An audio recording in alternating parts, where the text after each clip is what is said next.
Of the Ramsey County Board of Commissioners, roll call, please. Jebin Singh, Here. McGuire, Here. McMurtry, Here. Miller is excused, Moran, Here.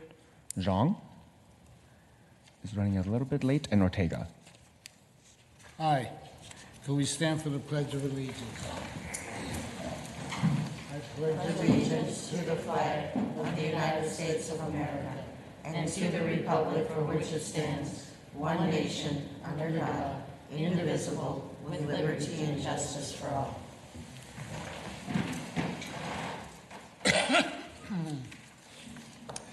Land Acknowledgement, Commissioner Jebin Singh.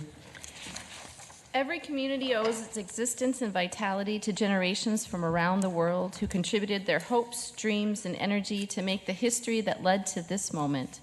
Some were brought here against their will, some were drawn to leave their distant homes in hope of a better life, and some have lived on this land since time immemorial. Truth and acknowledgement are critical to building mutual respect and connection across all barriers of heritage and difference. We are standing on the ancestral lands of the Dakota people. We want to acknowledge the Ojibwe, the Ho-Chunk, and the other nations of people who also called this place home. We pay respects to their elders, past and present. Please take a moment to consider the treaties made by the tribal nations that entitle non-Native people to live and work on traditional Native lands. Consider the many legacies of violence, displacement, migration, and settlement that bring us together here today. And please join us in uncovering such truths at any and all public events. Thank you, Commissioner. I'll entertain a motion on the agenda of July 22nd, 2025. So moved. Second. Hearing no discussion, roll call, please. Jebin Singh, Aye. McGuire, Aye. McMurtry, Aye. Miller is excused, Moran, Zhang is running a little bit late, and Ortega. Aye. I'll entertain a motion on the minutes of July 8th, 2025. So moved. Second. Seeing no objections, roll call, please. Jebin Singh, Aye. McGuire, Aye. McMurtry, Aye. Miller is excused, Moran, Zhang, and Ortega. Aye.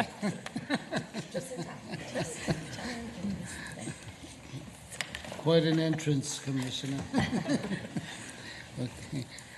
Commissioner Moran? Presentation for Ramsey County Employee Achievement Award to Amy Stevie, if I'm pronouncing that correct? Yeah. Where's Amy? Amy here, Amy Stevie and friends and family. Come on. Come on up.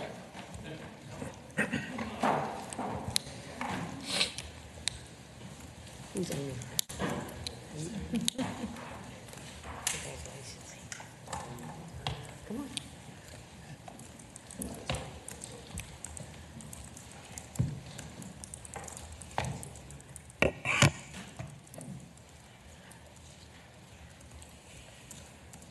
Look at here, all these beautiful people who was just standing back and waiting. Yeah, well, Amy, you cleared out the chambers. Yes.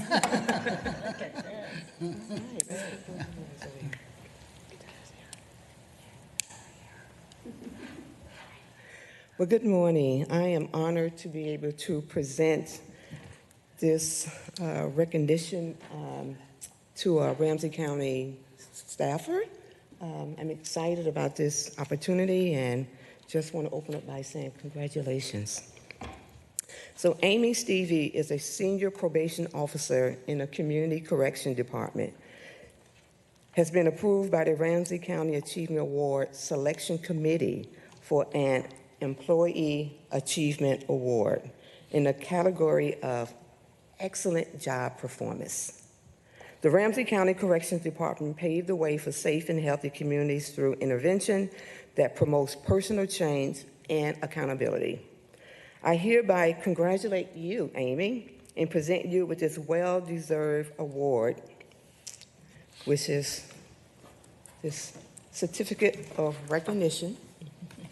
Is she the first, Monica? Is she the first, or This is a long-standing, Yeah.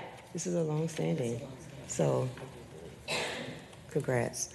So I want to present this here award to you, Amy. And then I would now have Jason, who is a supervisor in the Community Correction Department, lift up the work being done by Amy Stevie. Let's give Faye.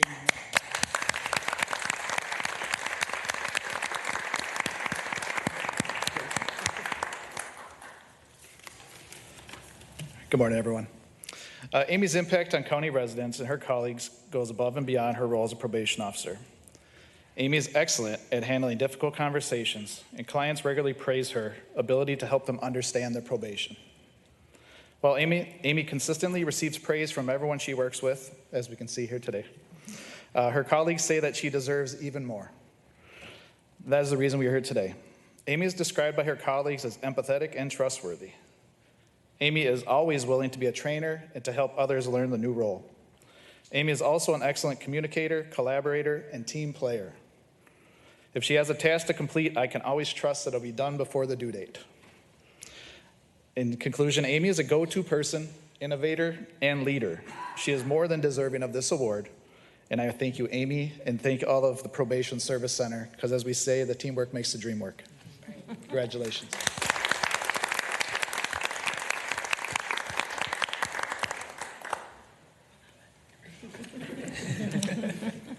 Good morning. I'm truly honored and humbled to receive this award. I want to say thank you to my supervisor and all of my colleagues for taking the time to recognize me in this way. I have the privilege to be a part of a team that supervises a large number of clients. And it takes all of us doing our very best every day. So this award is not just a reflection of my own effort, but a reflection of our collective efforts. This award inspires me to continue striving for excellence. So thank you again. I'm truly grateful.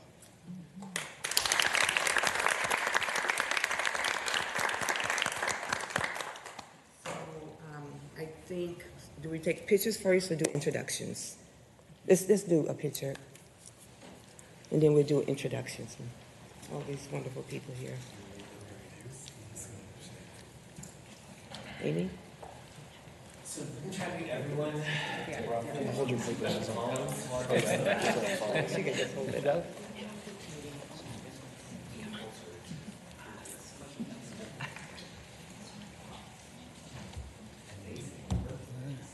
I'll take 3 pictures. I'll come back for 3. 3, 2, 1. 3, 2, 1. One more. One more. 3, 2, 1. Perfect. Thank you. Oh, okay. So maybe we can maybe start here and is this Mom? Yes, that's fine. Let's start with Mom. So why don't you come introduce yourself and just say who you are and then we'll all just take turns. Okay. I'm Julie Stevie, Amy's mom, and proud to be her mother. Sure.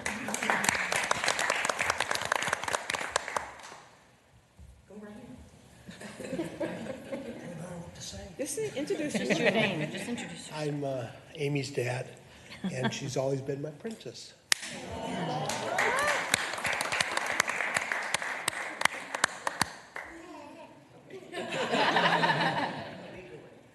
Hi, John Miller from Community Corrections. Hi all again. Jason Marinas, Adult Probation Supervisor. Lisa Vang from Probation Service Center. Cecilia Mo with Probation Service Center. Yes. Tia Matthews with Probation Service Center. Monica Long, Director of Community Corrections.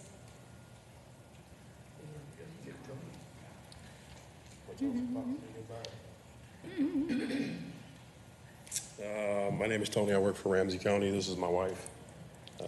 I just want to say I'm really proud of you. You spent a lot of time and dedication. You are so deserving of what just happened here. All right. Been a long time coming, a lot of growing pains, and you're growing with it. And I'm just super excited for you when you're getting ready to go. You're so deserving of it. So proud of you.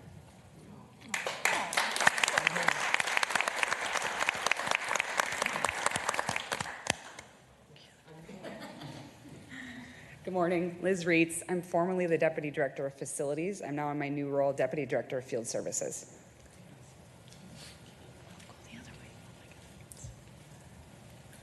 Zachary Cox, Ramsey County Probation.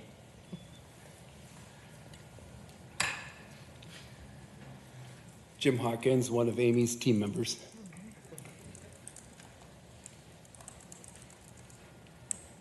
Hi, Adam Erickson, Supervisor for Probation Service Center. Good morning, Steve Horgan, Assistant Superintendent, Ramsey County Correctional Facility. All right. And so with that, we just want to thank you and say congratulations. The Ramsey County Board is very proud of you. And thank you for your hard work. So, Thank you.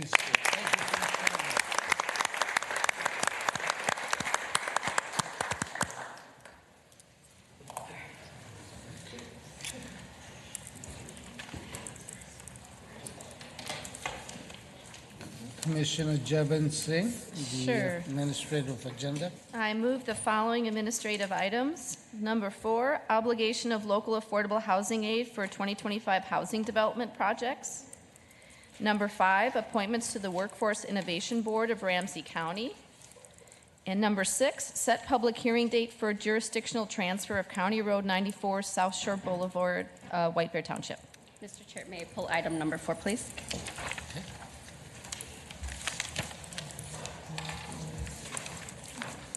Can I get a second? Oh, second. Thank you. Roll call, please. Jeben Singh, Aye. McGuire, Aye. McMurtry, Aye. Miller, Moran, Aye. Zhang, Aye. and Ortega. Aye.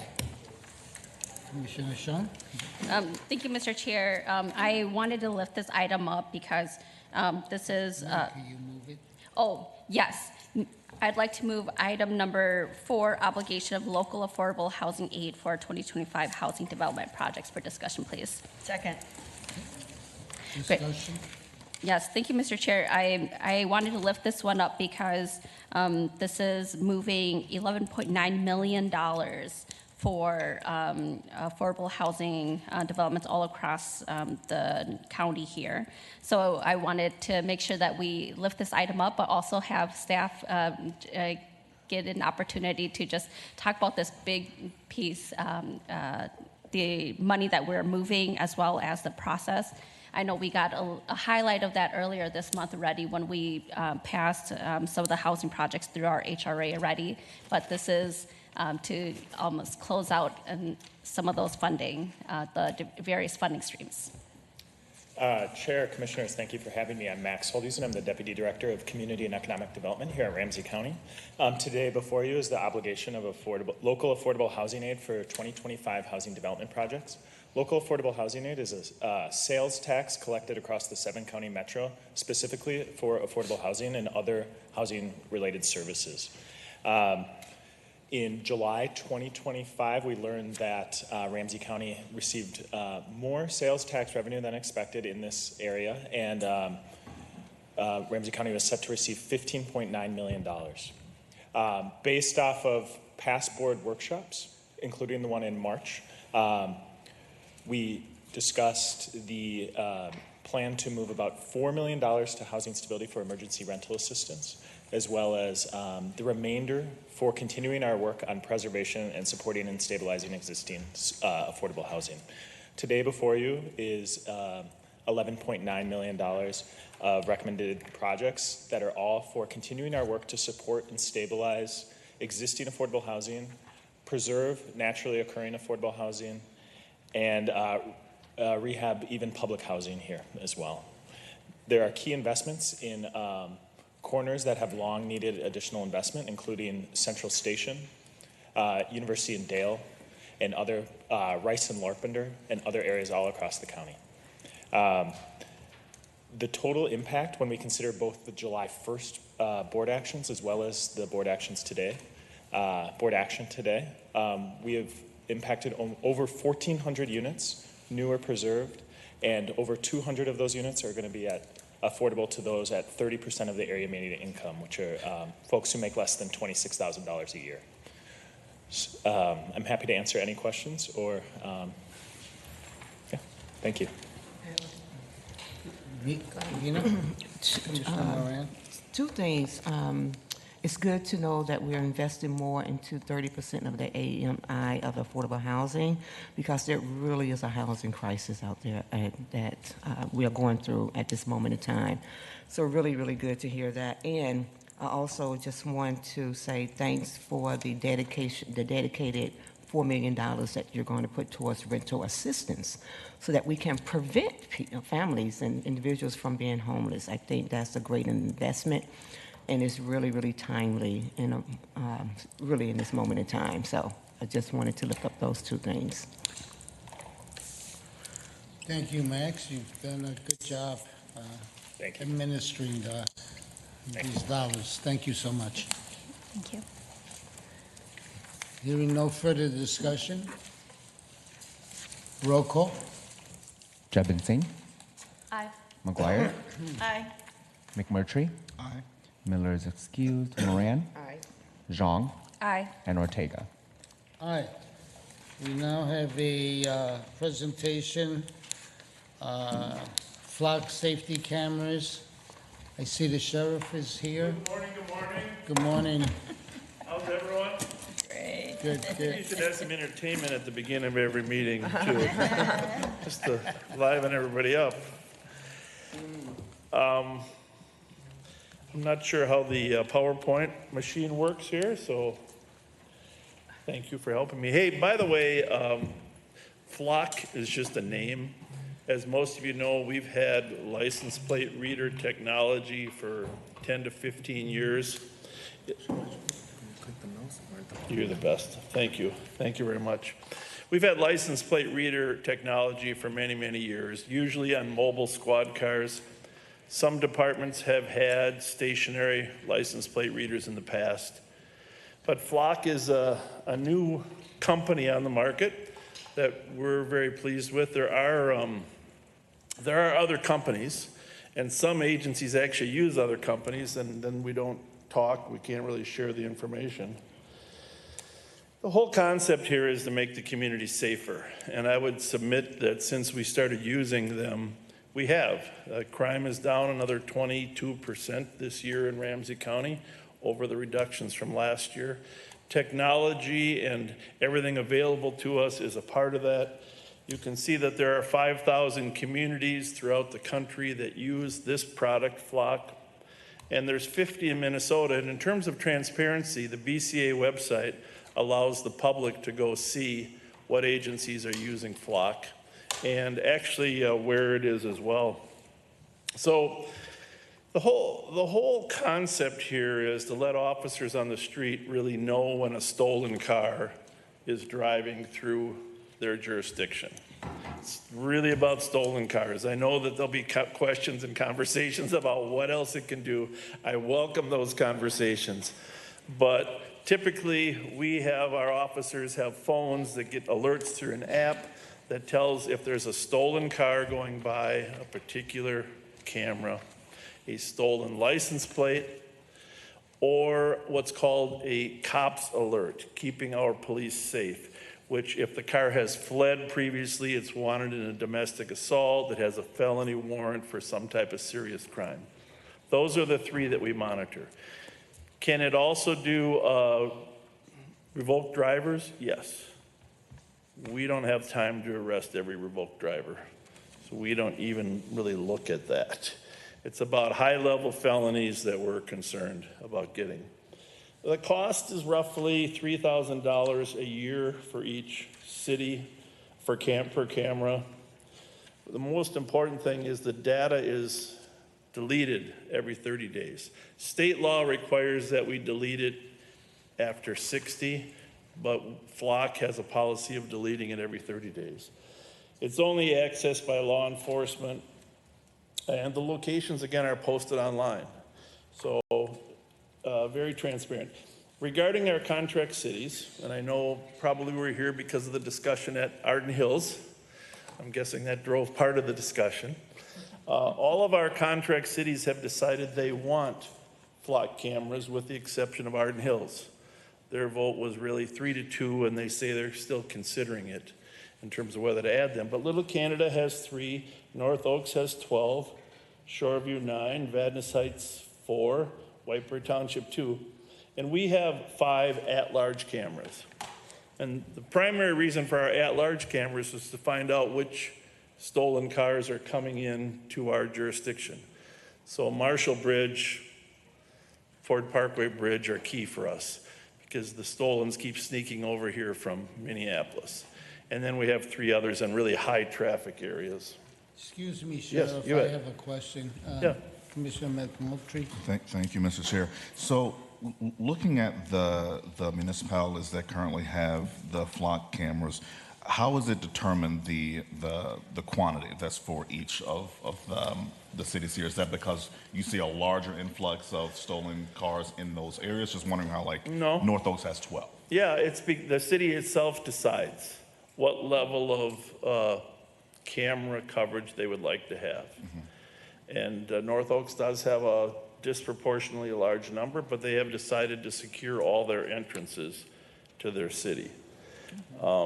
I might add that in addition to our contract cities, Mounds View, New Brighton, Roseville, White Bear Lake, and North St. Paul all have cameras as well, but they're not on our chart because it's someone else's responsibility. Gotcha. And quick follow-up to that, just from my understanding, what is some of the data telling you thus far of like the effectiveness of this technology? What have you all seen from the statistics? Yeah. Well, we have greatly reduced the number of stolen cars driving around Ramsey County. That's number one. We catch auto thieves, and it isn't just that auto thieves are auto thieves. Most of the time they're using a stolen car to commit other crime. Home burglaries, there's guns in these cars. I would say 50% of the time that we're stopping a stolen car, we're finding the young people are carrying guns as well. So those are the types of crimes that we've seen so far. Long term, what we really, in North Oaks is a great example. If there's a burglary that occurs in North Oaks where someone's home is, victimized, we like to be able to go back and see which cars came into that area. So we can then start developing clues to determine who the suspects are. I can't honestly say that we've had that level of success yet, because frankly, we don't have many burglaries in our contract cities, thankfully. But that's the goal, to be able to go back and reconstruct who came into a neighborhood, who might have victimized a drive-by shooting. If there's a drive-by shooting somewhere in Little Canada along Rice Street, we have cameras there that can help us determine who was in that area. St. Paul also has cameras. They probably have, I think, 16 cameras at the current time.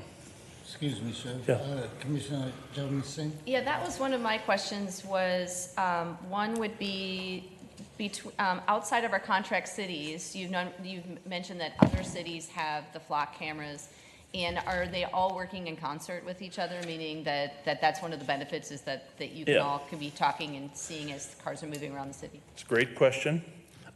For the most part, yes. And in Ramsey County, everyone's working together. There are some cities in the metro area that just a couple have decided not to share their information. But for the most part, we partner with 32 metropolitan agencies. It's like 250 cameras with 32 agencies. We have taken steps to not share our data with outstate or agencies out of the state.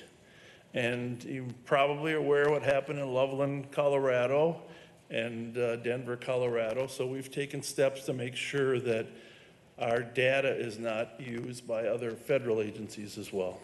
Can you maybe describe that for folks who aren't aware of that? In Colorado, the flock system was accessed by federal agencies for immigration purposes. And so we've taken steps to make sure that doesn't happen here.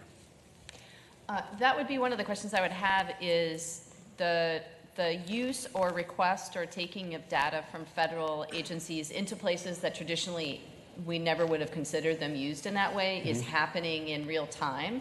And those are decisions made by other folks, not here.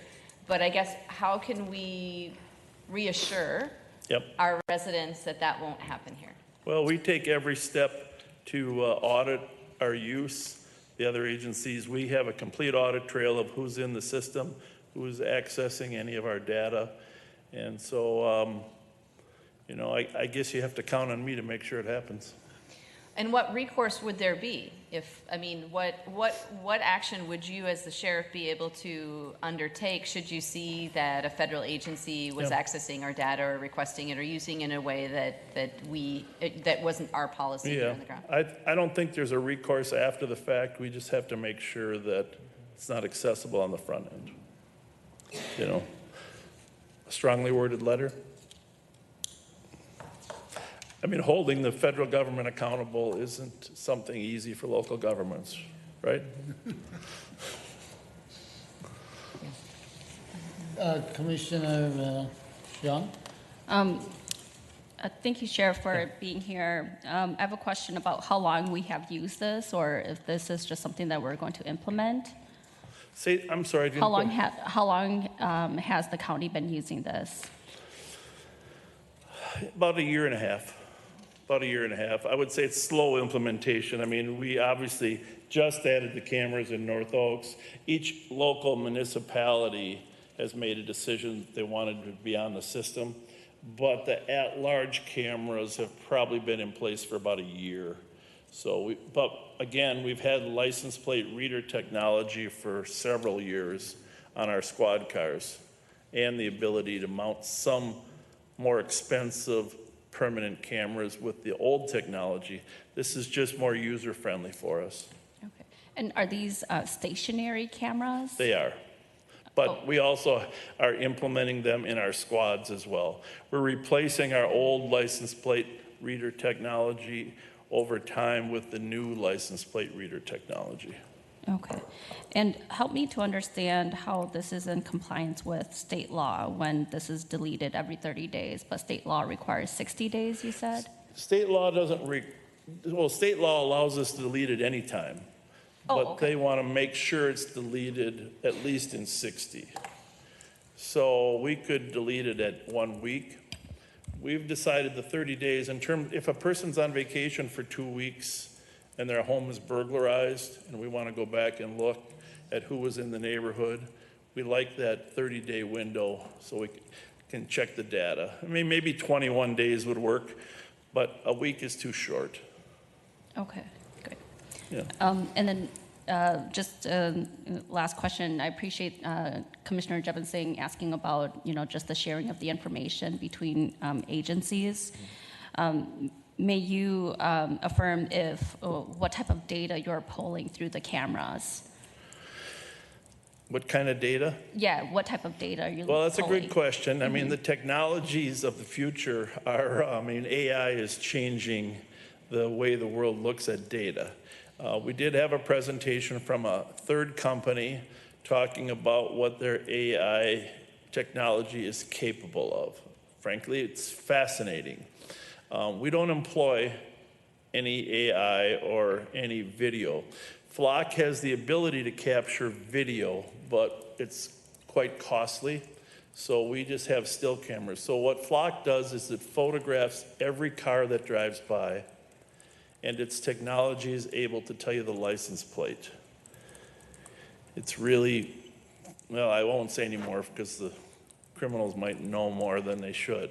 But it really captures the license plate. It runs it in the state's database and determines through the NCIC records if it's a stolen plate or if there's a cops alert. But future technology will be able to take video of cars and maybe video of people walking through shopping malls, state fair, large places that people are grouped. And of course, we don't employ any facial recognition, but in other countries, in London, Metro Police says pretty much everyone is recorded in facial recognition that's walking on their streets.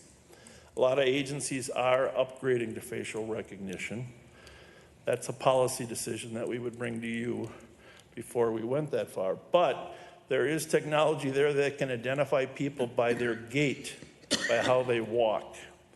And so the presentation that we had from it's an Israeli-based company was showing us how we could find people at the state fair just by how they're walking. If you had a small child, AI is able to tell that small, short person isn't with someone else. It's just standing there looking around. So we could find lost children with that technology as well. So they can use any type of camera to log on. And, you know, the state capitol has 1,000 cameras at the state capitol. And cameras have traditionally been great for solving crime after it occurs because you usually have 1 or 2 people monitoring 1,000 cameras. But what would be great, and the benefits of AI in the future, is to help you identify unusual behavior before the incident occurs. And that is the future, and we are going to have to be prepared to enter that future where cameras are attempting to predict unusual behavior that could be connected to a possible future crime. Let me just go around. I have Commissioner McGuire, then Commissioner McMurtry, then Commissioner Jevons-Singh. Thank you, Mr. Chair. Thank you, Sheriff, for this presentation, because as I've been presenting to my cities, you know, they've been debating some of this. And I know, my question is, do you offer to, you've offered it, I would expect, to all of our cities, and it's just whether they've accepted or not. And then if they didn't at first because they didn't know enough about it, now they will. Is it any time can someone, they can get cameras put in their city, right, I'm guessing? Yes. And it's all up to the city council. Just for clarity, we're not offering it to the cities that we don't have contracts with. Right, okay. So your cities, Falcon Heights, Roseville, they're on their own. Okay, so they get to do it on their own. All Yeah. right. It's the But other we cities. partner then with them.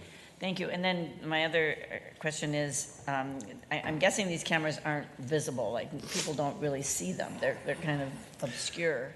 Every city has the option of deciding how they want to notify their public. Some cities have put large 1 by 2 foot signs out that say flock cameras in use to prevent criminals from driving by them, but B, to be transparent and let the public know. If you're a CEO of Astronomer Corporation and you want to get to your girlfriend's house without being recorded, you would know then to drive around. Is there any humor to that you're following? So a lot of places let the public know, but some don't. Some like, you know, cameras that are hidden, but they're all publicly accessible if you wanted to actually find out where they were. Oh, wow. Okay, thank you. Commissioner McMurtry. Thank you, Mr. Chair. I want to follow up back on the federal agencies and the data sharing there, because I hear what you're saying on, you know, the limitations that we have as local governments, especially under this current administration. But I still strongly believe that we should be prepared on our end. So has there been any conversations between your department and the county attorneys just to determine a process in place in the event we get, you know, requests coming from federal agents, specifically when it comes to immigration while using this technology? Have not had those conversations. I'd be glad to engage John with that. I'm sure he'd be welcome to have that conversation. You know, number one, I'm confident that we have a relationship with them, that they're not going to try to compromise our system, the federal agencies. So I feel pretty confident, but you're right. There's always a classic example, you know, where one agent decides to talk to a local officer and try to get into the system. Here's the good news. The information that we have in our system isn't overly valuable because we don't know where the car is all the time. We know where the car is at a time and date at a certain point. It's even very hard for us when we have a car drives across the Marshall Bridge and it's stolen and we want to find it. We have extreme difficulty covering all the routes that it's going to go. So it's moderately valuable, but there are so many other databases that are more valuable for investigative agencies. You're aware that the federal government just authorized access to Medicare and Medicaid information. That information has location data, relative data, et cetera. That would be investigatively much more valuable than the type of information we're collecting. Would you say that the information that we're collecting could, coupled with the data and the technology that the federal government have, could still play like a piece in the puzzle of what they're trying to do? Yeah, if I was an investigator looking for a person and I knew the car that they were driving, I would think that was somewhat valuable to be able to get into the system, yes. I think there are some people that could attempt that in the future, but we have ways of determining who's in the system. No, I appreciate that, and I would actually encourage a conversation with the county attorney's office, just so we are prepared on our end, and if you could share that with the board as well of what that process looks like, just so we're aware, I think that would be beneficial. Yeah. Thank you. It's I will say there's a balancing act here. Let's just face it, all these privacy issues, we're always balancing them. Facial recognition, flock readers, and the line changes over time. Let's just face it, the public, they get tired of crime and then the technology improves and they say, why aren't we using that technology? I first put cameras in the county parks back in 1999 to help stop the thefts of all the county parks, because people get their cars broken into on a regular basis in these county parks. That was controversial. Cameras in parks, no license plate readers, just we wanted to see who's breaking into cars so we could stop the car thefts. But we were one of the first to have any cameras anywhere. Now cameras are pretty much everywhere. Ring doorbells, every business has cameras. So everything has its time. I don't know, where the flock camera wave will end, but it's something I'm concerned about as well in terms of making sure we're not monitoring humans 24 hours a day everywhere they drive the car. That's not the purpose of the system, to know where everybody is. Thank you. Commissioner Jebin Singh. Okay, well, I've got some general ones, and then I have a constituent who had some technical questions, so I'll keep those for later. But one of the questions that came was from the contract cities wondering, so we have some cameras that are in main entry points in St. Paul. Is St. Paul part of paying for those, or is that a county expense? St. Paul is paying for their own 16 cameras. The 5 that we have that are in St. Paul, for the most part, are on county roads. Not everyone, but for the most part, the county and city roads are different depending on who's maintaining them. And ours are paid for by grants from the Department of Commerce. The Department of Commerce has an auto theft prevention grant program that they give us money for. And if one of the cities decided, this isn't for us, we don't want these cameras here, would you ever decide to place something on a county road as part of a system-wide need of having that corner have a camera? It's a good question. There are people in our organization that think that's a right. I have told our staff, if Arden Hills does not want them, we don't put them in Arden Hills. Mm-hmm. It's a policy issue. Yes, we probably have the right to put them on a county road, but if a city says we don't want them, not just because of cost, but that there was a 3-2 vote. One of the members was concerned about the cost. The other 2, maybe some privacy issues. I think, if we just paid for them, the 3rd vote might switch, but I don't want to put cameras in communities where there's not consensus on having the cameras. Mm-hmm. So I've told our staff, do not plan on putting them on any roads in Arden Hills until Arden Hills decides that's what they want. But it shows you the difference. Arden Hills doesn't really want them. North Oaks wants as many as they can.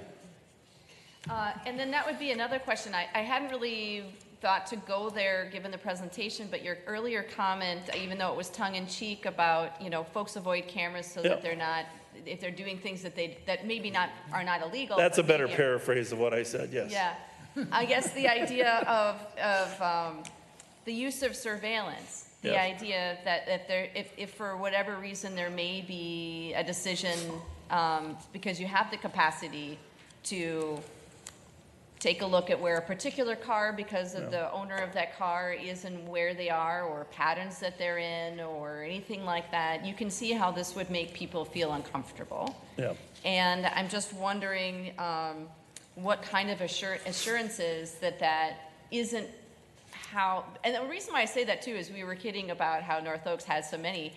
When those conversations were happening back in the day, I would say it was about 50-50 who were thinking, this is great surveillance. That was the push that they were, not saying the sheriff's office was, but internally.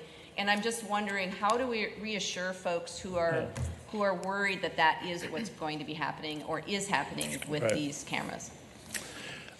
We reassure them by telling them the system, the technology allows us to audit it. Every single search that's done by anyone in the system, we have an audit trail of who is searching what.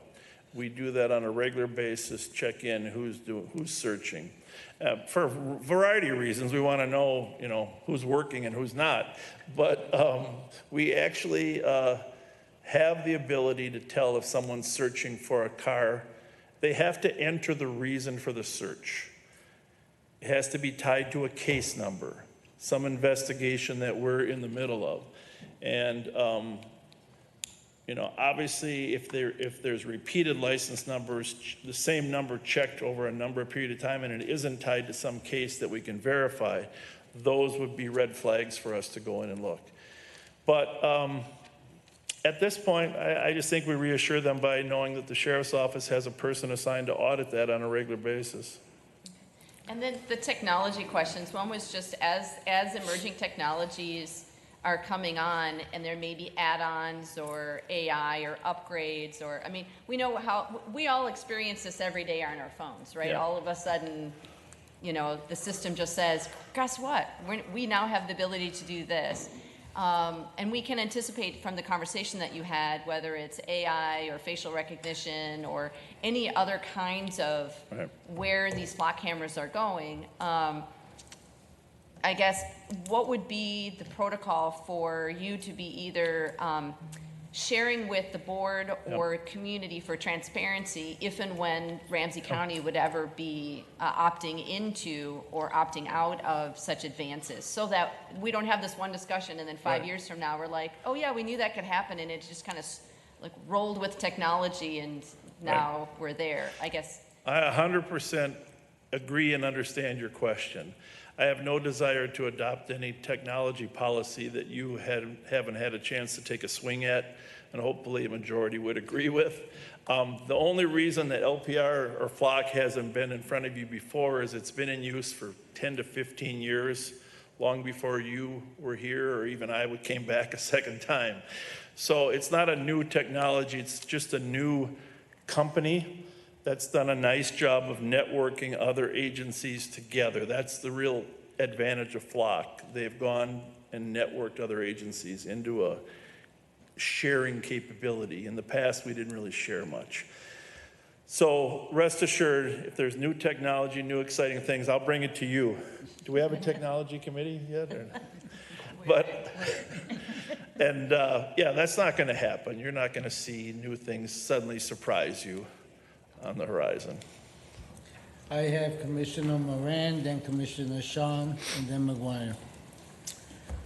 First question is really simple. Thank you for being here today, Sheriff. Glad to. Why is it called Flock? I have no idea. Okay. Is it a private? I'm just curious. It's a brand. Is it a private company? Yes. It's a yes. company. Yes. Okay. So, as I think about this and the cameras and being able to, the whole AI and facial recognition, voice recognition, a lot of, some of this seems a little bit scary, right? It seems that it could be a little bit intrusive, looking at privacy. But I think it also could be very useful. I would like to think that when the speaker, Melissa Hortman, was murdered, there were some cameras that was able to track, right? And in my mind, I feel like cameras are everywhere. Yeah. Whether they are or not, I just feel like they are everywhere. Yeah. And maybe they are. And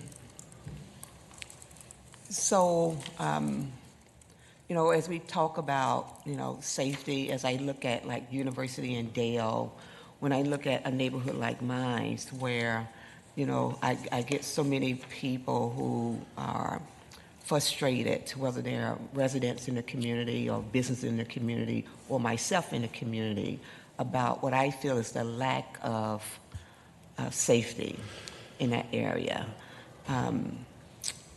I sometimes believe that we need cameras to track people. We need a sign that says a flock camera is in use. We are watching you in that neighborhood, and that maybe people will move on and maybe they wouldn't be so blatant in what they're doing in the community, right? Because I think there are also a time where residents want to feel safe, taxpayers want to feel safe, those who are raising their kids in the community wants to feel safe. And and sometimes there's a feel of disregard for all of that because we just let people do what people do. And so, and I do believe this is really not a question for you because you don't have a contract with St. Paul. St. Paul, if there's any cameras, then that is something that they are monitoring. But is there any type of partnership or relationship that is not a contractual one, that is between you and the city of St. Paul? Well, there is definitely a partnership. We're ongoing, have good working relationships. We have offered to help with University Dale, University Arundel, University Snelling, Kimball House. I mean, we have offered on several occasions to help. Now, you're on those committees. You've watched sort of the conversations, lack of progress, right, to be fair.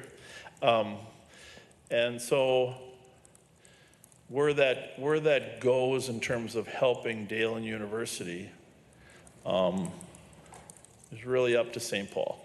They need to decide if that's an important enough priority to clean up the southeast corner there. And regarding this technology, there are a couple things you could do. I'm actually a proponent of putting cameras on large public spaces and letting the public access them. Just let the public know, like that corner of Dale and University, let the public see what's happening, because honestly, the police officers do not have enough time to monitor all of their cameras and to see who's selling drugs and who's not. I mean, the drug trade at some of these transit stations is significant. If you go to North Minneapolis on Broadway, it's on a regular basis. So what I would say is maybe we solicit help from our community and have put them eyes and ears on some of the corners as well. And we're talking about large public spaces, not private places that people would go. So A, we're willing to help St. Paul with whatever they need. And I know that's a priority for you.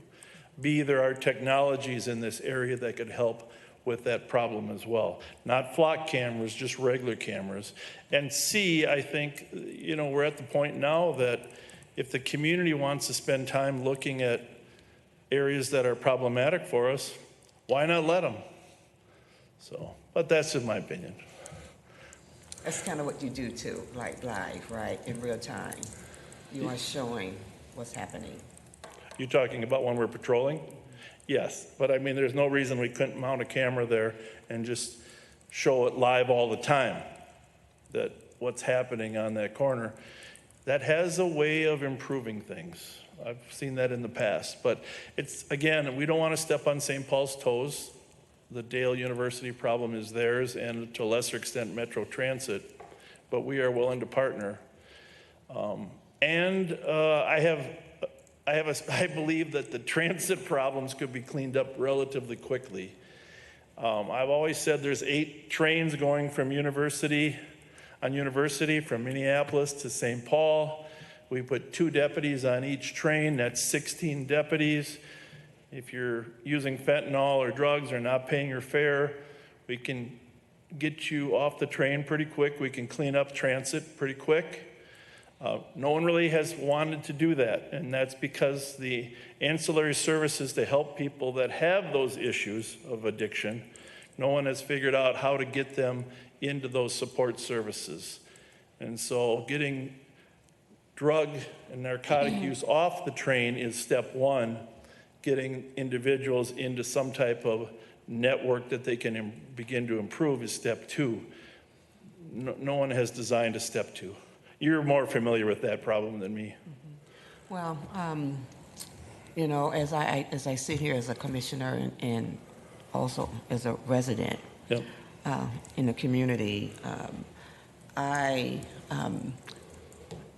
you, I'm going to call on the community, right, to be a part of that decision-making process of what they want and what we need, because I think it is a part of some action that needs to happen, you know, whether, and no one person can do something, right? It needs to be a collective effort to create safer streets, to create a safer platform for people to ride light rail. And I'm a true believer that those who will be impacted are the ones that really needs to be making decisions around what that needs to look like, because it becomes personal. And I think when things are personal, people see the world differently, you know. We're just gonna keep working on that. And I've heard you to, you know, and request to partner and help, even through the dollars that you have received from the state. Correct.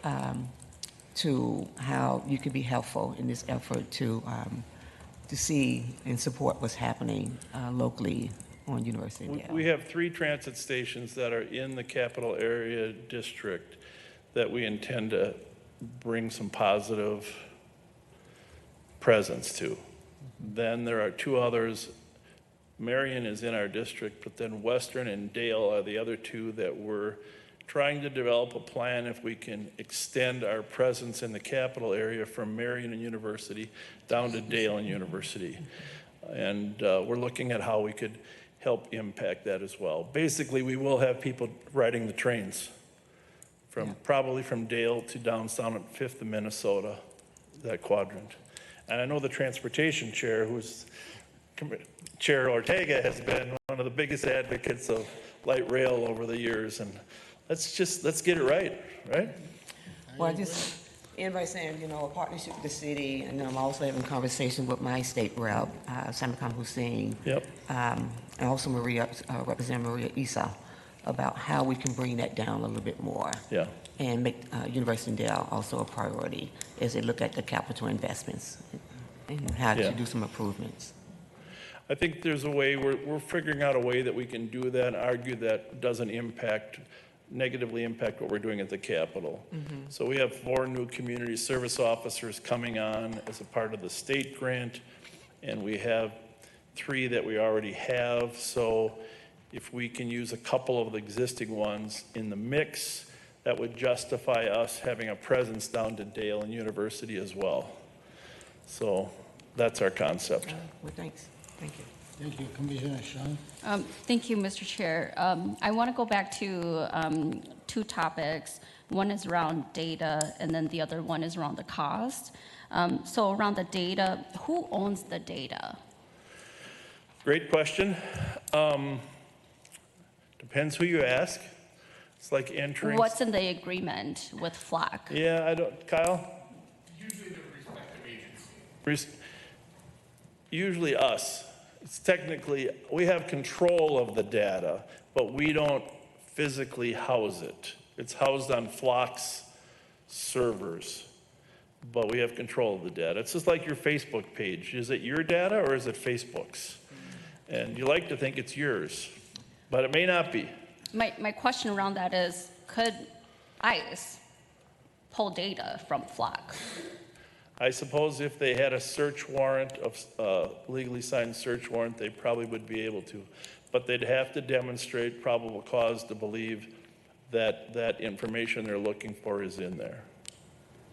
Okay. Which And- is a big lift.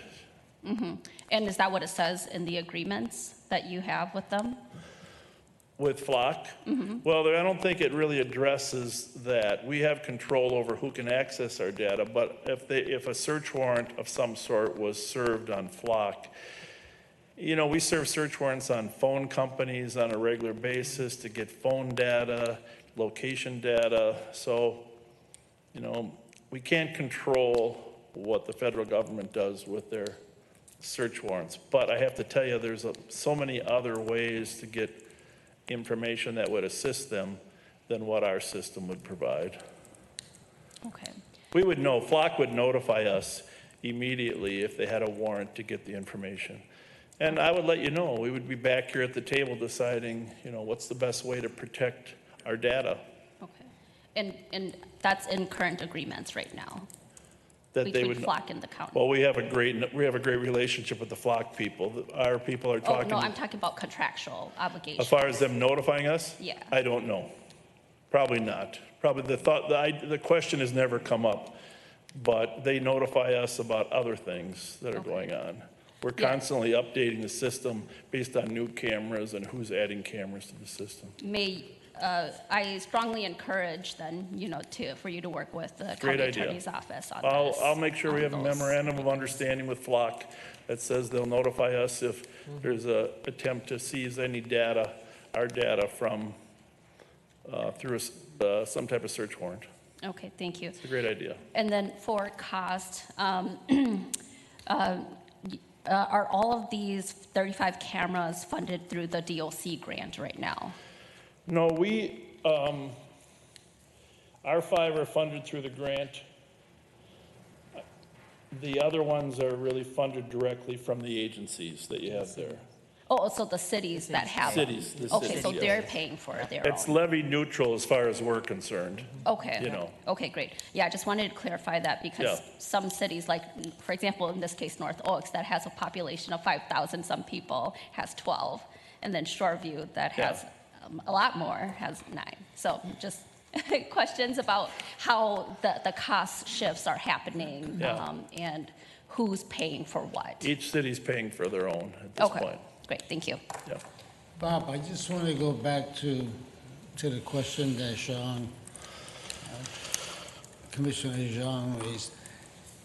We delete the data after 30 days. Is that what you said? Well, Flock does, but yes, that's Flock's policy, and we support it.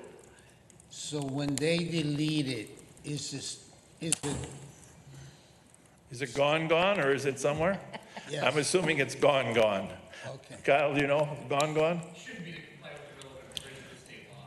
Well, for sure, state law says 60, but I would think it's gone after 30. Yeah, whether it's 30 or 60, my question is it still in some data banks somewhere? Yeah, it's a fair question.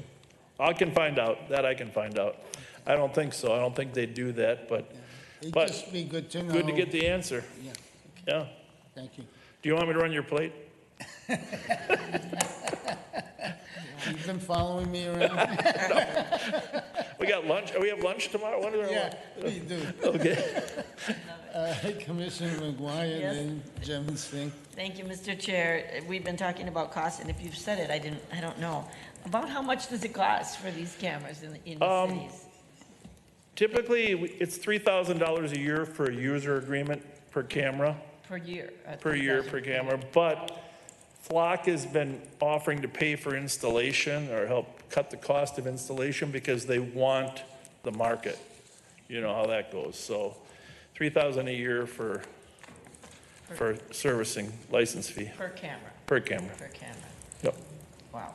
Thank you. That covers the database that stores all the data and stuff. Stores all the data and everything, yeah. Commissioner Chairman Singh? And with that, if as we know, Arden Hills has opted out, so will they have to pay in any way for the maintenance of the data of these cameras at large, just as part of Ramsey County Sheriff's Services to them? No, they won't. Okay. And then another question that I have is, I think it's really key for us to be aware of whether or not we as a state, because of our statutes, or we as a county, we have the 30-day deletion. To the chair's question, is data being held time immemorial for somebody else to access at some future date for some other purpose, would be a question not to be assumed, but I think should be asked and clarified with our agreements. Okay. I agree, and on that point, just so you know, there is a state law that requires every agency to have an audit every 2 years of both their body camera policy and practice and their license plate reader practice. So we've been in this about a year. Probably within the next year, we'll have an audit conducted by an independent auditor that will examine some of those other questions as well. And my guess is, and clarify if I'm reading this wrong, that would be looking at our behavior and use of the data, but maybe not of Flock's like grand scheme of things. Well, we'll get to the bottom of where the data goes after 30 days. All right, and then the other question I would just say, I really appreciate you coming and explaining this. As you can see, you know, we get questions all the time around these things, and because this is your department, I think having it come directly from you, where you can answer the questions, how all of this directly is immensely helpful, not only for us, but for our constituents and our cities and things like that. And I would really encourage and request that in the future, if any of this technology expands, or there's upgrades, if there's changes, if there are any other bits and pieces that come in, whether it's an update, whether it's a full presentation or just some information back to the board, so that it's proactive.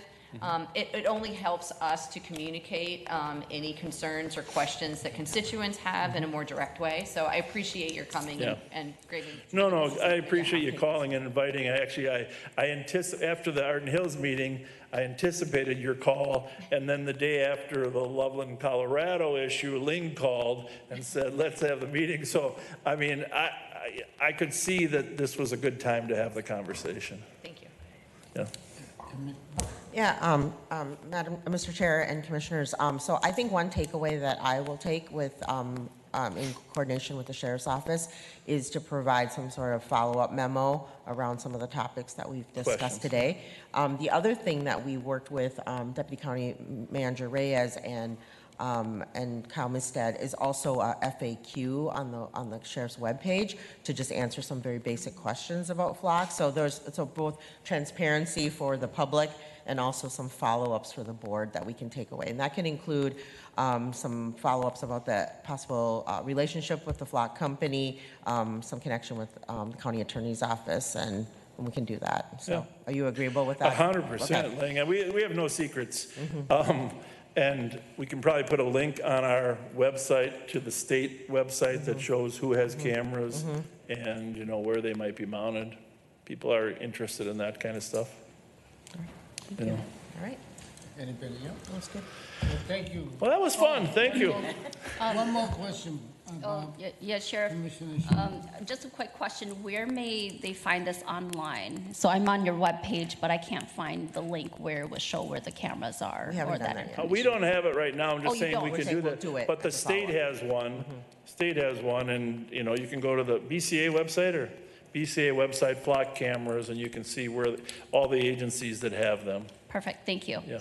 Just on that, Mr. Chair. Commissioner So McGuire. now that we posted it online, or now that you're going to, then people can just go a different route. But I guess there's only a few ways to cross the bridge, cross the river, I guess. So part of me is glad we're transparent, but the other is we sometimes we don't want to publicize all the things that we're doing. At this time in the evolution of technology, we're letting the criminals know where we're at. 10 years from now, we might not be. You know, things evolve over time. But, you know, the technology is amazing. Our investigators do an amazing job. You know that most cars manufactured nowadays have the ability to be tracked. And so if a car is stolen, we get permission from the owner to get into their system, and we can tell where the stolen car is. Now, not the older cars, but most of them. In fact, it's gotten to the point where the criminals are trying to tear out the GPS from the roof of the car because they know they can be tracked. But, so we have technology options there for stolen cars. And, you know, there's phones, everyone's phone can be tracked nowadays if a judge decides that you're involved in criminal activity. Everybody here can know where I'm at all the time. I don't care. I'll just put you on my location. But when they're involved in criminal activity with guns and stuff, they don't want to be known. And most criminals would rather give up their 3 fingers on their hand than they would their phone. This phone is their connection to their entire criminal and social network. So this phone is always with them. And so we use that technology to help solve crime too. But we're not tracking people that we don't have a warrant in order to get into their phone, that a judge says they're part of criminal activity. I just point that out. You want to know about technology? We use whatever we can legally to catch the bad guys. Thank you. Well, thank you, Thank you. Bob. Thank you. It was a great presentation and quite educational for us. Can we move to Absolutely, County Mr. Chair. Connections? Yeah, I have a few items.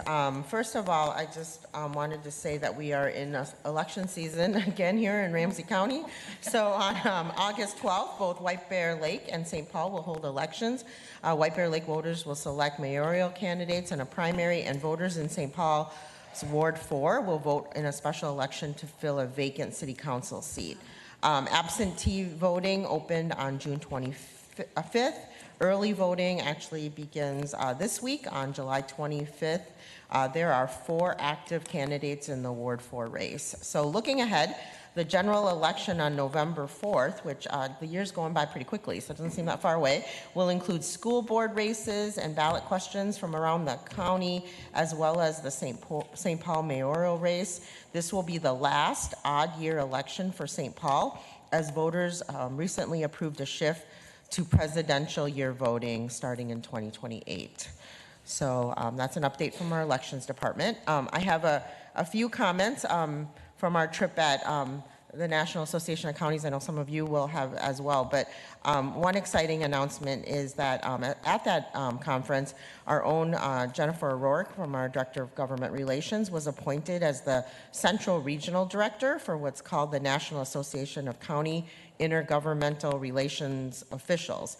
So in this role, she will represent the interests of communities throughout the Midwest, including ours, as the organization strategizes on policy issues that impact county government as they relate to our local, state, and federal partners, which I have many takeaways from my time there, but one of which was just really being able to have some very serious and intensive conversations with other county administrators and elected officials about all the different things happening at the federal level, being able to bring some immediate insights back into even our county leadership cabinet, even as of last week. So really appreciative of the work that the NACO staff have done. They've been extremely responsive, and I look forward to engaging with them more as we go into the next few months. Next, I'd like to ask Nadir Abdi to come on up. He is our new Deputy County Manager for Health and Wellness. I wanted a chance to introduce him to our board, and as well as have him introduce himself as well. But Nadir joins us from Dakota County, where he served as an executive leader within the Community Services Division. He's held a variety of roles there since 2020. He has over 20 years of human service experience and was on several leadership committees with our Minnesota Association of Social Service Administrators, known as MAXA, through our Association of Minnesota Counties, something that we're really going to leverage and try to maximize those connections that he's already built there. So Nadir, feel free to take a couple minutes and introduce yourself. Welcome. Thank you. Good morning, Mr. Chair, Commissioners, County Manager Becker. Thank you for that introduction. I think you did a really nice job. I'm not sure what to say anymore. You did really give me a bio here. But just a little bit about me. I lived in Northeast Minneapolis before I got engaged in 2004 to my wife, who is an Ohio resident at the time. So I decided to, when we got engaged, to go on maybe for a year or so. I was thinking, you know, I'm going to go there for a year, let her finish school. My kids always tell me you made the right decision. instead of her coming here. But I ended up staying there for about 16 years. I just fell in love with the work that I was doing in the communities. I worked at a nonprofit organization, and then I went into for-profit and government, always stuck into the human service side. Like, this is kind of in my heart as a first-generation American coming into this country, knowing the uphill battle that my parents had, and understanding that these are the services that we received once when we were new to the country. It meant a lot for me to really be in a space where I can advocate, promote, assist, and move this work forward. So I am grateful to be here and honored to continue this wonderful work. My friends, my last stint here was at Dakota County. I was there for about 5 years in the employment and economic assistance, where I held all public assistance programs, child support, and workforce services. Before I left, one of the things I was told was, do you know that the grass is not greener on the other side, right? And I said, I do know, but have you seen their turf? There's something about their turf there. So I am excited to be here. And if you're wondering why Ramsey County, I chose Ramsey for a reason.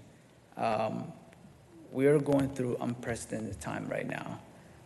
We're being tested in the current climate that we're in. And my values really align well with Ramsey County. And I wanted to make sure that I am at a place where those things can move forward. I know for decades, Ramsey County has worked on systematic racism, equity for all, housing, working with people that are have disabilities and making sure that they have, the right services, providing the service delivery with dignity. Those are things that Ramsey County has worked on for decades, but we all know that it can also be taken away very quickly. And I want to be in a place where when you're tested, that doubles down on the mission, vision, and values and moves forward in the right direction. So I'll leave you with the quote that I think kind of resonates with me. It's about self-care. It's about caring for your neighbors. It's about caring for others in times of need. It's a little weird that I'm using a Jewish quote coming from a Muslim man. This is Rabbi Hillel, who said, "If I'm not for myself, who will be for me? And if I'm only for myself, what am I? And if not now, when?" The time is now. I'm grateful to be here. I thank you for the opportunity, and I look forward to being on this journey with you all. Thank you. Thank you.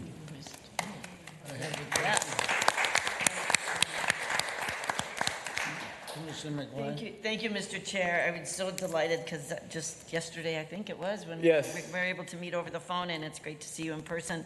I just wanted to share with you that a few days ago, or maybe a couple of weeks ago, actually it was in June, I got a note from our president of our Association of Minnesota Counties, who is a commissioner in Dakota County, Mike Slavic, who we all know. And he goes, "Hi, Mary Jo, hope you're doing well. 2 things. Congratulations on hiring Nadir as your new deputy county manager for community services. He is going to be a rock star for Ramsey County. Amazing balance between serving our challenging populations and incorporating efficiency and technology info." And he said to me, he says, we're sad to lose him, but we know he's moving on to this really great position, and we're just so excited for him and for Ramsey County. So it was a nice acknowledgement from one of your former commissioners about wishing you well in this new position. And of course, we all are so grateful to have you here. So thank you. I really appreciate it. Thank you all. Thank you. Welcome. All right, I do have one more, Mr. Chair. I'm excited to share that as of yesterday, Jason Yang is our new permanent chief clerk and director of administrative services. His work supports the work of the Ramsey County Board. As you all know, its committees overseeing the board's administrative functions, ensuring we have open, transparent public meetings. We all know Jason makes us all look very good. Jason oversees the county's agenda review process, board documentation, public meeting systems, things that a lot of times we take for granted, actually, because they happen behind the scenes. The Charter Commission is another one. Jason directs the daily operations in the county manager's office, so I'm extremely grateful for his diligence and attention to detail. He also made significant strides in developing a more efficient recruitment and appointment process for the community advisory boards and commissions, which I think all of you would say has really impacted our ability to engage residents in these really important roles. So, Jason, we are really excited to have you permanently in this role, and congratulations. Yay. Thank you, everyone. And I'll just leave with that. All right, I'm done. Okay. Outside board and committee reports. I'm going to start with Garrison and come this way towards me. Awesome. Thank you, Mr. Chair. A couple of things I just want to highlight over the last couple of weeks. I know a number of folks will probably talk about the NACO conference, which was great. It was awesome just to meet with so many other colleagues across the country and to sit in on a number of great sessions throughout the conference. But I want to highlight a couple of things here that I've been working on. One, I went a couple of weeks ago and visited Merit Community Services. They're one of the oldest nonprofit agencies in the county. They do a lot of work around employment and career services. They have a food shelf, and their executive director told me they now have the largest Meals on Wheels program in the county. So just had a chance to meet with their team and see the work that they're doing and hear more about how they value the work we're doing at the county and how we can be better partners. So really great meeting there.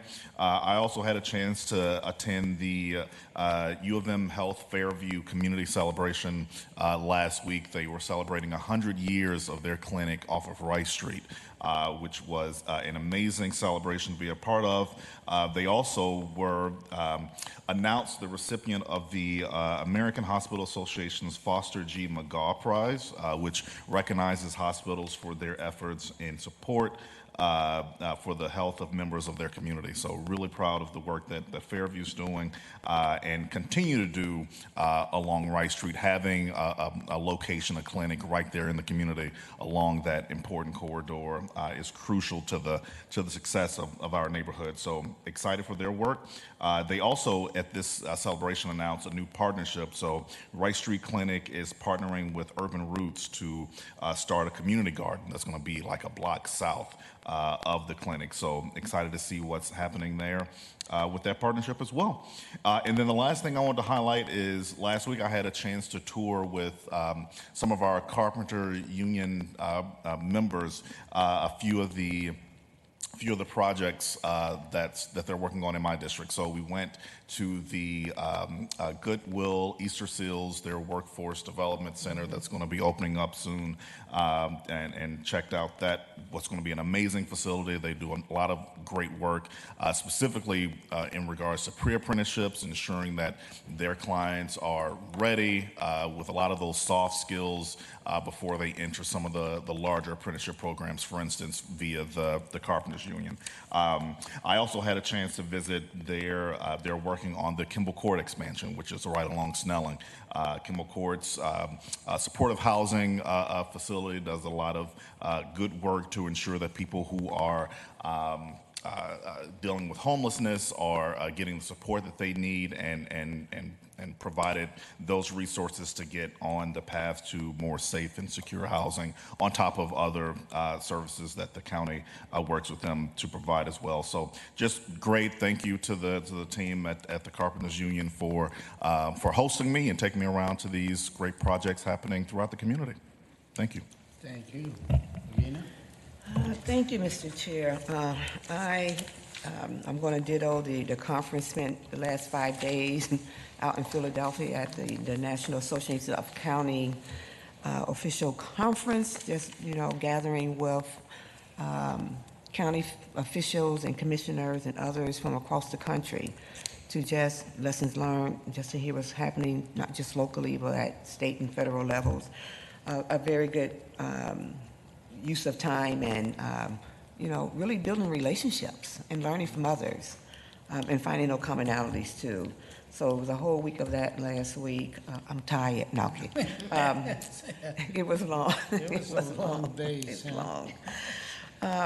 And I think, I'm going to focus a little bit on the work I'm doing around Heading Home Ramsey County Continuum of Care as the incoming chair of Heading Home Ramsey County, which is really a partnership and a coalition of community-based organizations and the work that we're doing to stabilize homelessness. But also supporting, supportive housing, affordable housing, and the whole continuum of care. And I want to spend some time right here because we're going through some transition. We're talking a lot about the LAHA dollars that came really from the city of St. Paul, which is local affordable housing aid that came from the state, is dedicated dollars that has come to the cities and the county. I'm happy to say that Ramsey County has dedicated some of our dollars specifically to preventing homelessness by supporting those who need support to pay their rent.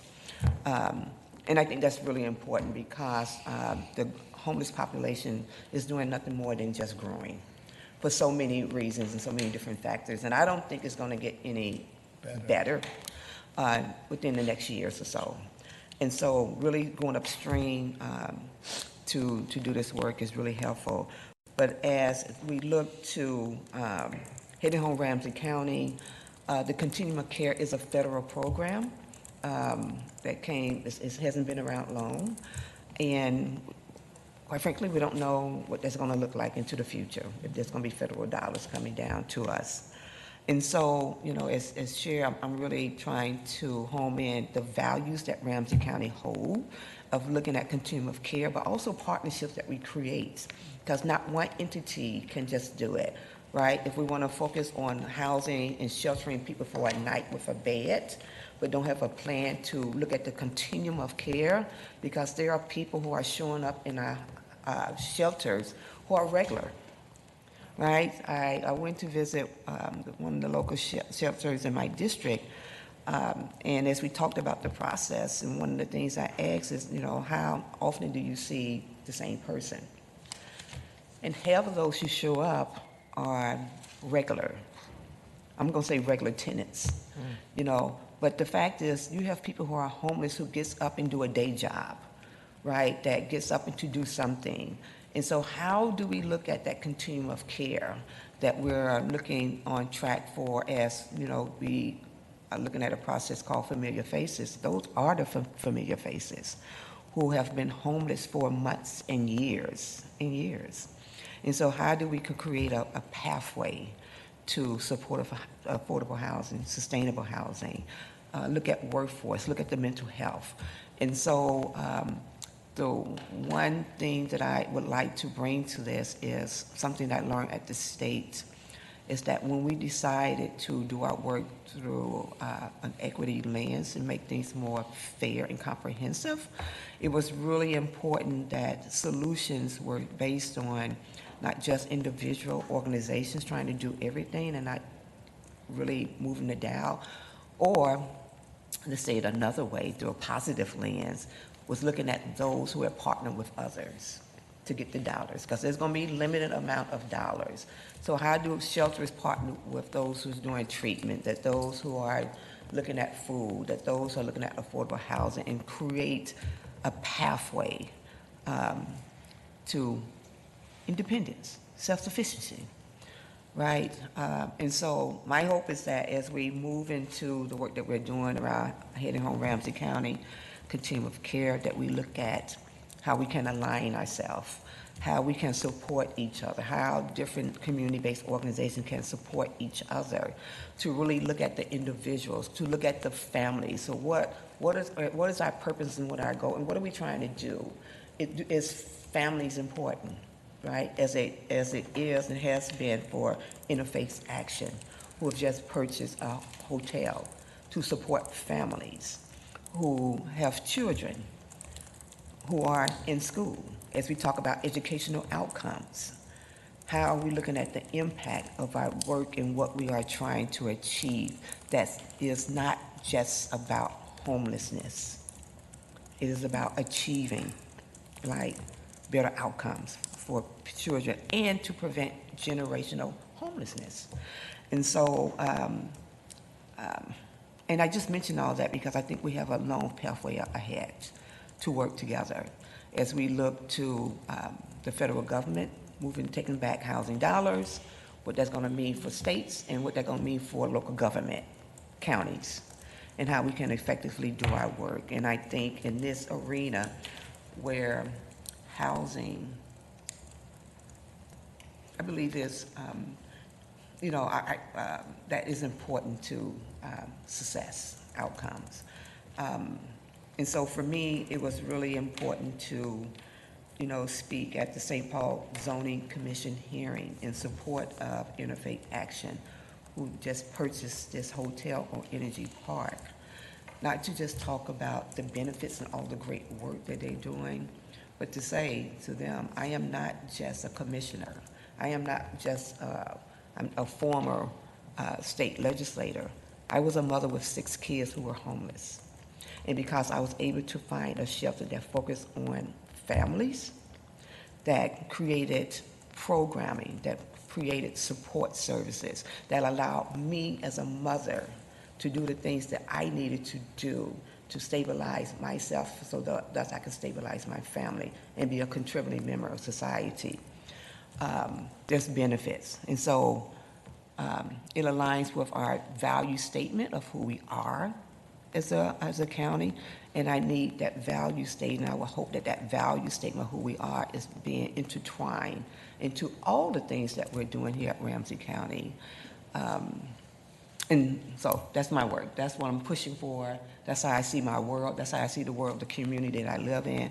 That's the world that I want us to be, that we are caring for others, we are supporting others, and we are lifting other people up, because I am a true believer that people do not want to come to government.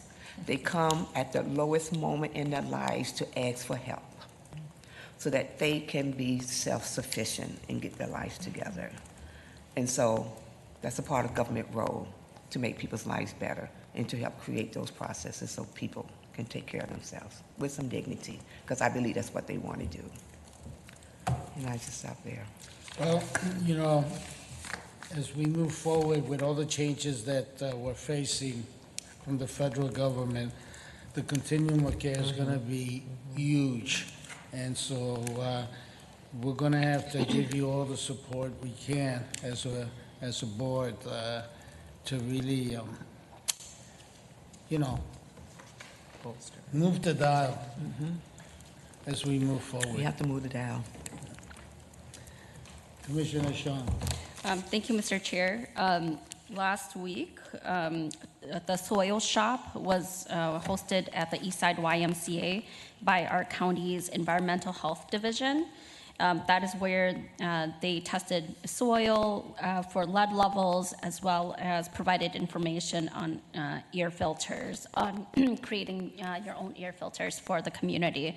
So I was really appreciative that there has been a lot of time and effort organized around there, and that there will be more events coming up related to both soil, air health for focus on the east side.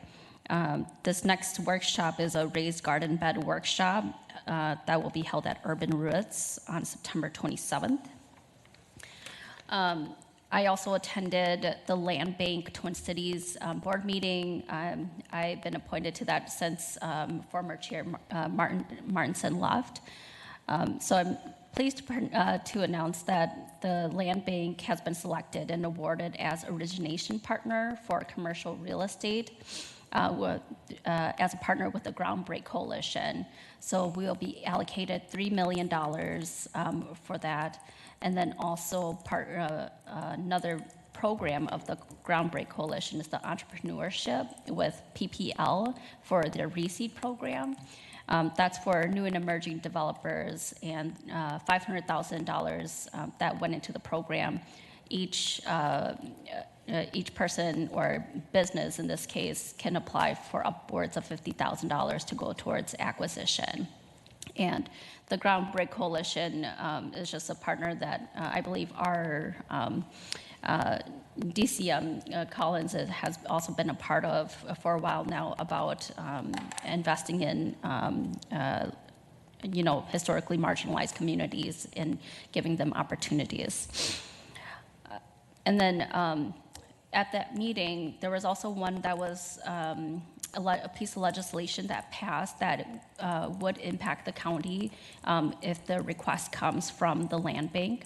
This is legislation, it's a property tax abatement request that allows for land banks to request of counties for property tax exemption. Because the purpose of the land bank is to hold on to properties for community partner for development. So I just wanted to share that here for us as a board on those type of requests that may come through in the future. And then I also wanted to share that Winona from my office was able to attend APIA Vote Summit in Washington, D.C., where she was able to share with advocates there around what the county is doing about disaggregated data, and also learn more about just some of the power and complexity of the AAPI electorate. Which is relevant here in Ramsey County because it's the largest racial group after whites in Ramsey County. So that was just really important to hear about how that different groups of folks are either participating or not participating in our voting process. Thank you. Thank you. Mary Jo? Thank you, Mr. Chair. It's been a couple weeks since we met, so I'm going to talk a little bit, and then we have a couple weeks coming up. So last week, of course, most of us were at the National Association of Counties annual conference. It was my last conference as a member of the executive board. I was immediate past president until the end of the conference. And now I will continue to stay on the national board, but I won't have the executive board duties. It'll give me, I won't be in as many of those discussions, so that'll be, it's bittersweet because I love to be a part of those discussions, but I'll continue to stay active in NACO as we all are because it's so important that we do stay involved. So the national conference was involving our national platform. We voted on that, so all of us are on committees, and it's so important to be showing up in those committees because they decide the platform and the issues that we lobby for at the federal government. A huge part of what this organization does is they are a representative to Congress to stress our intergovernmental partnerships with Congress, and they bring our policy items to Congress. So our committees decide those, and we voted on all of those. So thanks to all of you for serving on those committees. We talked a lot about the shift, which is this shifting of federal response of all of the responsibilities that we have to do down to the local government and the resources are not coming. So they're shifting everything down to us without the resources to do it. And so they're just not paying for the things that the federal government isn't paying for those things. They're shifting it down to us. So we talked a lot about that, and I spoke at a prenatal to 3 session, which was really important. NACO has been leading in that work, and I was giving an update on the work that we're doing in Ramsey County and learning from other counties around the country. We also had our business meeting where we elected our next second vice president, which is Alicia Bell from Wayne County, Michigan, another Midwesterner. So I'm excited that she will be on our executive board. We celebrated NACO at 90. NACO's 90 years old, and our new president took office, J.D. Clark from Texas, and he's a history teacher. And his theme this year, every president gets to come in with a theme, and his is about county storytelling. Mine was on moving forward together, and his is on county storytelling, making sure that counties tell their story, tell what we're working on and what we're doing. And it's what we continue to hear from all of our federal representatives, our congressional delegation. Tell us what's going on in your local communities. Tell us your stories. And I encourage everyone listening to please tell us how government cuts and how the government is impacting you, and we can tell that story.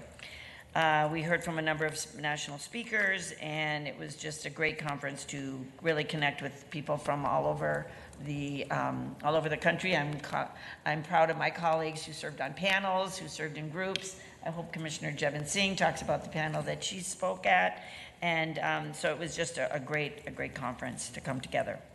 Also, last week, New Brighton Mounds View Business Council met. We had the Multifamily Housing Association provided information on housing trends. That was great for that business council. Last night, Ramsey County was well represented at the Roseville City Council meeting. It started out with myself and our county manager, Ling Becker, who gave the county updates, and then John Mazzatello, Louis Flores, and Joey Lundquist from our Public Works gave a presentation on County Road C. It was, we spent many hours at the meeting last night hearing their agenda, but also presenting ours. And it was a great meeting. And our cities are really appreciating that our county manager is showing up for these meetings. So thank you to County Manager Becker for that. And thank you to our Public Works team that did a great job. Also tonight, our representatives our state reps are having starting to have their town hall meetings. Senator Marty, Representatives Kelly Moeller, and David Gottfried are having a town hall meeting tonight on Zoom, actually, sharing legislative work. Tomorrow, Roseville Business Council is having a meeting on partners in energy for businesses to provide information on how to reduce energy usage.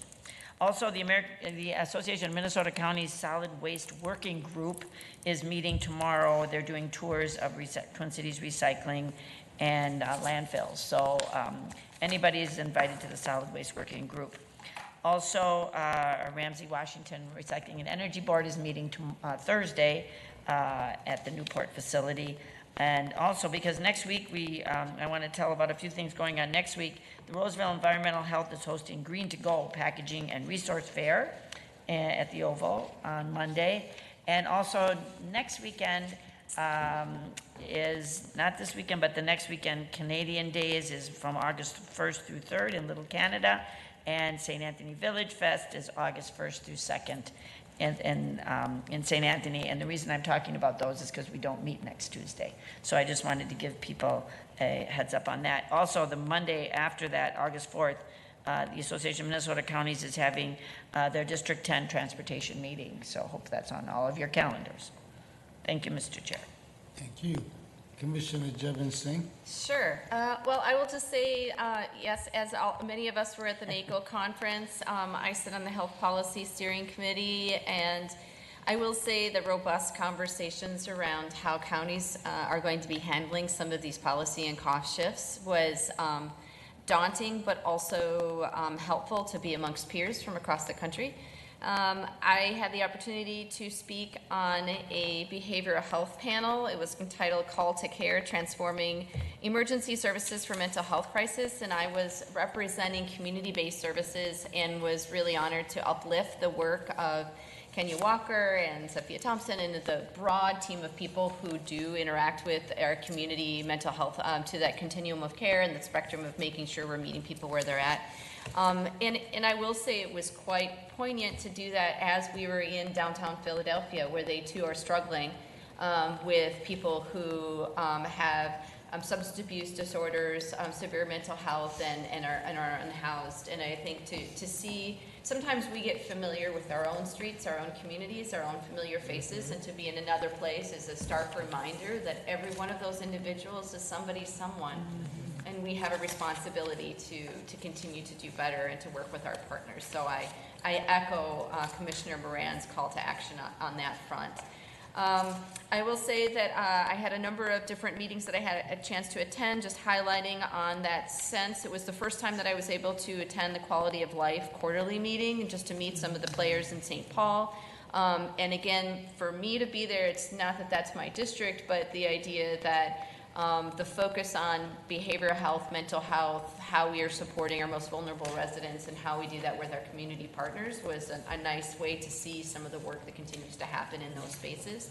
SRFC, the Suburban Ramsey Family Collaborative, is in the process of hiring its new executive director, so I've been participating in those interviews, and without saying anything specifically, I'm excited to see that the pool of candidates for this work is really encouraging. Just throwing that into the mix. We had our Ramsey County Law Library meeting and continue to work on defining roles and making sure that the relationship between the county, the support for the law library, and how we do that continues to progress. So more on that as things get formed up. As far as being in community, I was able to go to, with Commissioner Miller as well, the ACT Disability Pride event at the Capitol last week. And I will just say it was lovely to meet constituents who are self-advocates, who are active, and we're providing resources to the greater community, who continue to advocate, and to be able to continue those relationships, because again, the people who are closest to these issues are the ones we have to continue to listen to. So that was a great opportunity for that. It was a beautiful day at Rondo Days. Gorgeous, gorgeous. We've had rain, cold, wet, heat, and I think that day was just about as perfect as ever to sit in community with families and listen to great music and eat good food and all of that. I want to say that Market Fest in White Bear, there was public safety and community outreach day this past week. It was great to be able to see our 911, 988, our appropriate response team out there participating in part of that, and thanking them for continuing to provide those services to community. Upcoming events next week, or we're coming into this weekend, a Slice of Shoreview. So I encourage everybody to enjoy getting into community in Shoreview. And then next Tuesday, we will be hosting the District 1 Community Picnic. So that's going to be at Tuesday, July 29th from 6 to 8 at Island Lake County Park, Pavilion 1. It's just a chance for folks from my district to come together to get updates on the county. There'll be representatives from the county attorney's office and the sheriff's office who works with the contract cities, and just some general resources from local community groups as well. It's a family-friendly event. Food and beverage will be provided, but just a chance to connect and build stronger relationships between community and the county. That's what I got. Thank you. We have coming up, we'll take a 10-minute break and go right into our closed meeting regarding Dashawn Tucker versus Smith et al. And at 1:30, we will have a board workshop on pre-trial mental health services chaired by Commissioner Jevin Singh. We are adjourned.